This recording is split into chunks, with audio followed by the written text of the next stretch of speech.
शिक्षण घेणाऱ्या प्रत्येकाला मिळणार अपार कार्ड, अशा प्रकारे भविष्यात होणार उपयोग। नमस्कार मित्रांनो, आपण चॅनलवर नवीन आला असाल तर कृपया चॅनलला सबस्क्राइब करण्यास नम्र विनंती आहे। चला तर बघू नवीन काय विशेष।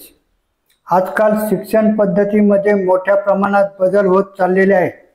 अशातच आता राष्ट्रीय शैक्षणिक धोरण 2020 मध्ये काही महत्त्वाचे बदल करण्याचे प्रयत्न सुरू झालेले आहे आणि यामध्ये अनेक छोट्या छोट्या गोष्टीत बदल करण्यात आलेला आहे आणि यावर प्रत्येक विद्यार्थ्यांचा एक वेगळा क्रमांक देखील असणार आहे। या अपार कार्डमुळे विद्यार्थ्याची आता एक वेगळी ओळख निर्माण होणार आहे।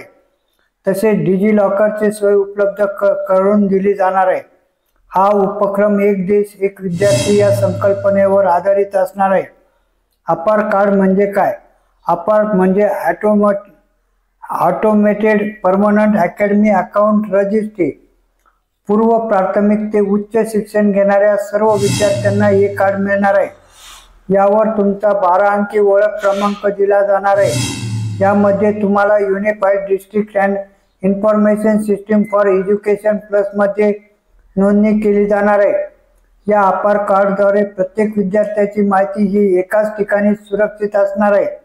डिजी लॉकर मध्ये तुम्ही तुमचे सगळे कागदपत्र देखील देऊ शकता। यामध्ये जर तुम्हाला पुढील शिक्षणासाठी कोणतेही कागदपत्रे लागले तर ते सहज शोधता येईल। तसेच याद्वारे विद्यार्थ्याला त्याची सर्व कागदपत्रे शाळेत जमा करण्याची गरज नाही। ही सर्व कागदपत्रे डिजी लॉकर मध्ये असणार आहे। अपार कार्ड कसे बनवायचे?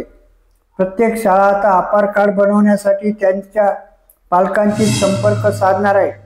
अपार साठी UDAS नोंदणी नंबर, जन्मतारीख, मोबाईल नंबर, आई वडिलांची नावे, आधार कार्डवरील नावे या सगळ्या गोष्टी विचारल्या जाणार आहे। जर विद्यार्थी 18 वर्षापेक्षा कमी वयाचा असेल तर या संपूर्ण प्रोसेससाठी पालकांची संमती लागणार आहे।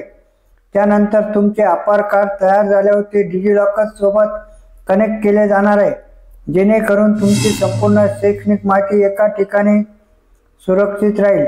धन्यवाद।